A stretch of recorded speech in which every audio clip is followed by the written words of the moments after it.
किस किस के घर में ठाकुर जी हैं? मुझे लगता है प्राय सभी घरों में ठाकुर जी की सेवा होगी। अच्छा ये बताइए, आप लोग ठाकुर जी की मालिश करते हैं कि नहीं करते हैं? सच बताओ, नहीं करते हैं? कोई बात नहीं, यदि नहीं करते हो, लेकिन ध्यान रखना, हम लोग जिस प्रकार अपने श्रृंगार का ध्यान रखते हैं, हम लोग महाराज खूब चकाचक अपने शरीर की भी मालिश करते हैं, बहुत ज्यादा क्रीम पाउडर भी अपने चेहरे पर महाराज चमकाने के लिए लगाते हैं महाराज।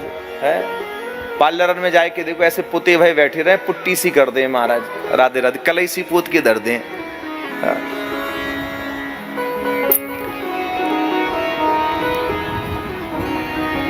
ऋतु के अनुसार जब हम अपने स्वयं के शरीर का ध्यान रखते हैं, इसी प्रकार हमें अपने ठाकुर जी की सेवा का ध्यान रखना चाहिए। ठाकुर जी को प्रतिदिन शयन के समय इत्र से मालिश करना चाहिए।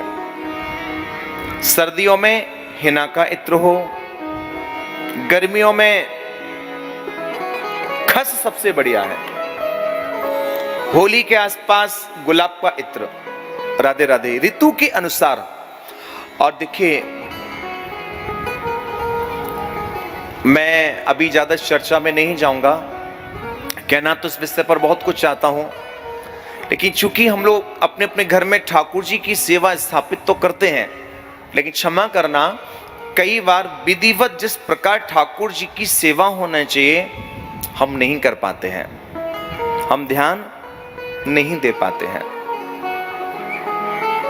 मैं तो बहुत ज्यादा क्या कहूं आपसे, जैसे हम लोग अपने पति, अपने बच्चे, अपने परिवार का ध्यान रखते हैं, ऐसे हमें ठाकुर जी की सेवा का ध्यान रखना चाहिए। आप बढ़िया नींबू की शिकंजी पी रहे हैं, आप आम का पना पी रहे हैं, आप आइसक्रीम खा रहे हैं, कहने का अभिप्राय, आप जो होता है भगवान भोग नहीं लगाते, कैसा आपको लगता है क्या? ऐसा नहीं है। मैं आपके लिए समझाता हूं, आप समझने का प्रयास कीजिएगा कि ठाकुर जी किस प्रकार भोग लगाया करते हैं। जैसे आप थोड़ा ध्यान दीजिएगा, ठाकुर जी किस प्रकार भोग लगाते हैं मैं आपको बताऊं। ठाकुर जी अदृश्य क्रिया के द्वारा भोग लगाते हैं। अदृश्य क्रिया कहते किसे हैं? जो दिखाई ना दे और कार्य हो जाए,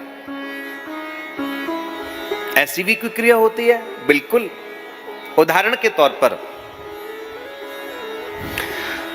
आपने देखा होगा, हम कोई पौधा लगाते हैं, और जब पौधा लगाते हैं, सच बताना, पौधा देखते ही देखते बड़ा हो जाता है, क्या हमें पता चलता है? राधे राधे। हमने जो पौधा घर में लगाया, वो जब बड़ा होता है, ये समझ आता है कि बड़ा हो रहा है, लेकिन बढ़ते हुए दिखता नहीं है। क्या कभी दिखाई दिया कि देखो एक सूत बढ़ा, इतना बढ़ा? कभी दिखता? कब बड़ा हो जाए पता नहीं चलता। आपकी स्वयं की संतान जब पैदा होती इतनी सी होती है, लेकिन कब बड़ी हो जाती है? कई बार तो मैया बापती लंबी निकल जावे महाराज। राधे राधे। और देखो, कोई भी हो, कोई भी घर हो, हर माता पिता चाहता है हमारा बच्चा हमसे आगे बढ़े, चाहे शरीर में, कार्य क्षेत्र में, भू संपदा में, अर्थ संपन्नता में। हर माता पिता की इच्छा होती है। माता पिता की प्रसन्नता तब होती है जब बच्चा माता पिता से आगे बढ़ता है। बच्चा, शिशु देखते देखते बड़ा हो जाता है, पता नहीं चलता। जैसे भ्रमर, भौरा पुष्प से पराग लेता है ना, और भौरा जब पुष्प से पराग लेता है, तो क्या पराग लेने के पश्चात पुष्प की पंखड़ी में कोई विकृतता आती है? सिकुड़न आती है? राधे राधे। भौरा पुष्प से पराग लेता है, क्या कोई विकृति पुष्प में दिखाई देती है? नहीं। भौरा पराग लेता है और पुष्प की पंखड़ी यथावत रहा करती है। ठीक ऐसे ही जब ठाकुर जी के समक्ष भोग की थाली जाती है, ठाकुर जी अदृश्य क्रिया के द्वारा उस भोग से महाराज तत्व को ग्रहण कर लिया करते हैं, भोग लगा लिया करते हैं और हमें पता नहीं चल पाया करता है। जैसे संतान बड़ी होती है, वृक्ष बड़ा होता है, पुष्प भौरे से पराग लेता है, पता नहीं चलता, ऐसे ही हमारे प्रभु जब भोग लगाते हैं किसी को पता नहीं चल पाता। राधे राधे। इसलिए भोग कम से कम 10 मिनट हम लोगों को लगाना चाहिए। कितनी देर भोग लगाना चाहिए? कम से कम बता रहा हूं 10 मिनट।